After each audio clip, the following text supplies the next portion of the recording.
As he lay dying, her glowing tail wrapped his neck. "I'll save you, but you won't be human again." The air was thick with smoke and ash. The battlefield below the cliffs of Vale burned red under a dying sun. Human soldiers lay scattered like broken dolls, armor cracked, banners torn. The alien fleet had left nothing but silence behind. Corporal Vale crawled through the mud, clutching the open wound in his abdomen. Every heartbeat felt like a hammer against his ribs. He could taste blood, hot, metallic, fading. He didn't think anyone was left alive, until he saw her, the creature beneath the light. A figure shimmered at the edge of the crater, tall, graceful, and wrong in a way that made his dying mind question what was real. Skin like liquid silver, hair that flowed as if underwater, and a long, luminescent tail, glowing faintly blue in the dusk. She approached slowly, her bare feet sinking into the ash. Her eyes, twin stars of sapphire, studied him, curious and mournful. "You are human," she said, her voice a melody and a whisper. "Still alive?" Aaron coughed, laughing weakly. "Not for long." She knelt beside him, tail coiling behind like a serpent of light. "I can save you," she said softly, her hand hovering over his wound. "But you will not remain as you are." Aaron frowned, dizzy. "You mean?" Her voice trembled. "You'll live, but not human. My essence will merge with yours. It will change you forever." He tried to smile, his lips pale. "Lady, I don't think I have forever. The choice." The alien's tail wrapped gently around his neck, the glow pulsing in rhythm with his fading heartbeat. "Why?" he managed to whisper. "Why save me?" She looked down, her eyes wet with light.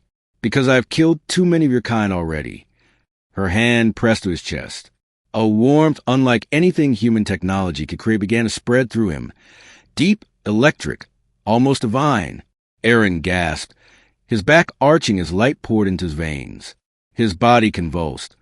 The pain was unbearable. Bones shifted, skin shimmered. His scream tore through the stillness of the battlefield. When it was done, the crater was silent again. The half-blood. Aaron awoke hours later beneath a canopy of stars. The pain was gone, replaced by something strange. He looked at his hands.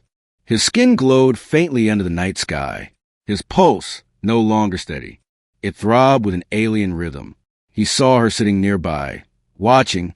"What did you do to me?" he asked, his voice trembling. "I kept you from dying," she said softly. "But you are part of me now." He touched his neck, still warm where her tail had been.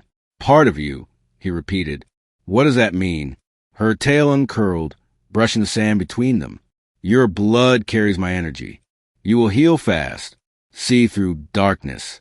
But your body will not age, and the humans will never accept what you become." He stared into her glowing eyes. "Then I guess I'm not one of them anymore." She blinked, surprised, almost saddened by his calm acceptance. The bond. Days turned into weeks. They wandered through the ruins of what had once been cities, now nothing but silent skeletons of steel and glass. Her name, he learned, was Lyra, a warrior from the Orphan Collective, bred to fight, not to feel. Yet something in the human she saved unsettled her. He asked questions. He laughed. He shared food, stories, silence. "You risked everything for me," Aaron said once, staring into a dying campfire. "Why?" Lyra looked at him, her tail flicking softly behind her. "Because when I saw you lying there, you reached out, not to fight, not to curse, but to touch the light. No human had ever done that." Aaron smiled faintly. "Guess I wanted to know if it was real." She tilted her head. "And now," he looked at her hand resting near his. "Now I know it is." The human remains. Weeks later, human scouts found them. When they saw Aaron, his glowing veins, his eyes flickering faintly blue, they raised their rifles. "Mutant!" one of them shouted. Lyra stepped in front of him, her tail coiling protectively. Aaron lifted his hands. "Wait, I'm human, I was human." But they didn't listen. Bullets tore through the sand, ringing off broken metal. Lyra's light flared, blinding beautiful as she shielded him. When the smoke cleared, the scouts were gone. Only silence remained. Aaron dropped his knees, trembling. They would have killed me. Lyra knelt beside him, pressing her forehead to his. That is why I told you. You will never be human again. He looked into her glowing eyes. Then I'll be something new. The fusion. Months passed.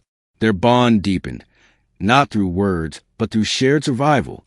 Aaron's transformation accelerated. His senses sharpened. His reflection was no longer human. His eyes glowed faintly, and his pulse shimmered beneath translucent veins. One night, as rain fell from a bruised sky, he said quietly, "If I'm not human anymore, what am I?" Lyra reached for him, her fingers glowing. "You are alive. That is enough." He took her hand. "No, I'm more than that. You gave me part of yourself. Doesn't that make us one?" Her breath caught. For a being engineered to conquer, the word love had no translation. Yet she felt it in him. And under the pale alien moon, their light merged. Two broken lives reborn as something the galaxy had never seen. Epilogue, the legend of the Blue Flame.